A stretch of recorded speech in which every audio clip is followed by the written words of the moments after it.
আসসালামু আলাইকুম। সুদ কষার অঙ্কের খুবই গুরুত্বপূর্ণ একটি নিয়ম নিয়ে এখন আলোচনা করব। আর সেই নিয়মটি সুদের হার হ্রাস বৃদ্ধির অঙ্কের ক্ষেত্রে প্রযোজ্য হবে। এই ধরনের অঙ্ক যাতে আমরা খুবই সহজে মুহূর্তের মধ্যে করতে পারি, সেই টেকনিক এখন দেখানো হবে। তো চলুন শুরু করা যাক।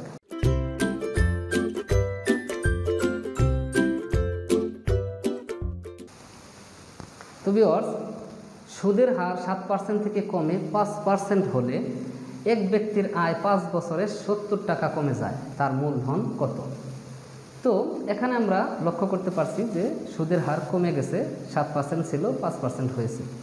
তাহলে সুদের হার হ্রাস বৃদ্ধির অঙ্কের মধ্যে এটা পড়ে। তো এই অঙ্কটা বা এই ধরনের অঙ্ক আমরা যে টেকনিকের মাধ্যমে করব, সেই টেকনিকটি এখন আমরা দেখাবো। একই টেকনিকের মাধ্যমে হ্রাস বা বৃদ্ধির যে ধরনের অঙ্ক আসুক না কেন আমরা করতে পারবো ইনশাআল্লাহ। তো এখন আমরা তাহলে এই মূলধন ইকুয়াল টু, বা এটাকে আমরা পিউ ধরতে পারি, ঠিক আছে।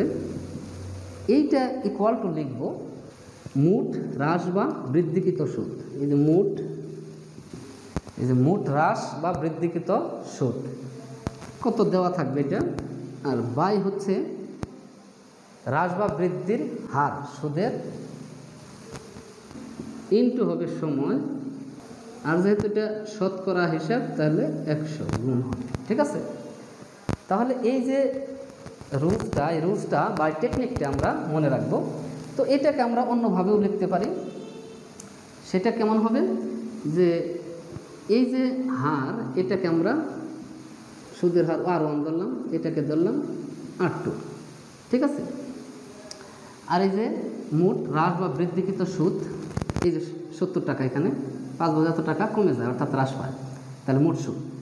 তাহলে সেই মোট সুদটাকে যদি আমরা এখানে আই দ্বারা প্রকাশ করি, তাহলে এটাকে আমরা লিখতে পারি, এই যে সময়টাকে যদি আমরা এন দ্বারা প্রকাশ করি, তাহলে এইটাকে আমরা লিখতে পারি যে আই বা হইতেছে R1 মাইনাস R2, এইটাকে ইনটু দিলাম আমরা এন দ্বারা, আর এই 100 দ্বারা গুণ। তো এটাকে আমরা সহজে যেভাবে লিখব তা হচ্ছে যে হ্রাসকৃত বা বৃদ্ধিকৃত যেটাই হোক না কেন, সেই সূত্র করে লিখব, আর নিচে লিখব যে কত হ্রাস বা বৃদ্ধি পাইছে, হার শতকরা হারে কত হ্রাস বা বৃদ্ধি পেয়েছে সেই সংখ্যাটা, আর সময়টা দিয়ে গুণ করবো এবং 100 দ্বারা গুণ করব ভুল নাম্বারটাকে। তাহলে এই অঙ্কের ক্ষেত্রে আমরা কিভাবে অঙ্কটা করতে পারি? এই যে মোট সুদ আয় হইতে 70 টাকা হ্রাস পাইছে, এখানে হ্রাস যেহেতু এটা লিখলাম, আর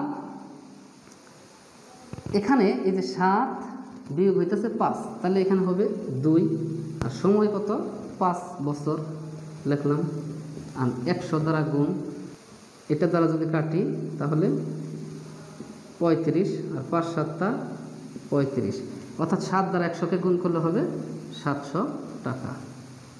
তাহলে মূলধন আমরা পেয়ে গেলাম 700 টাকা। খুবই সহজে এই অঙ্কটা আমরা করে ফেলতে পারলাম। তো আরেকটি প্র্যাকটিস আমরা এখন করব।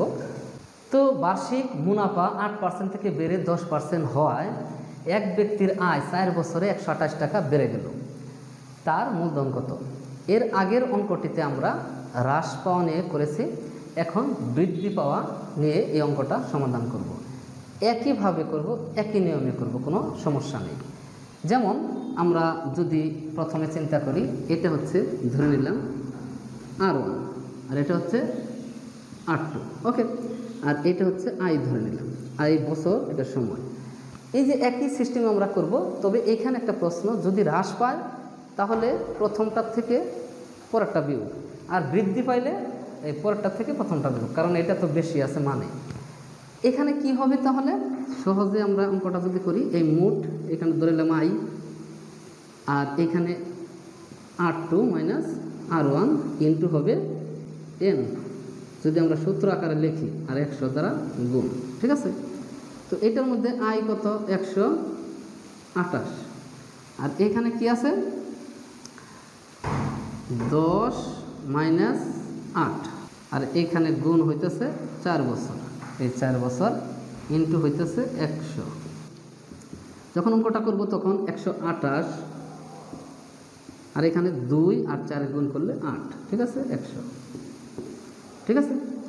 এখন এটা হচ্ছে 32, তাহলে 32 দ্বারা 100 দ্বারা গুণ করলে কি হবে? 3200 হবে। ওকে, তাহলে রেজাল্ট হচ্ছে 3200 টাকা। অর্থাৎ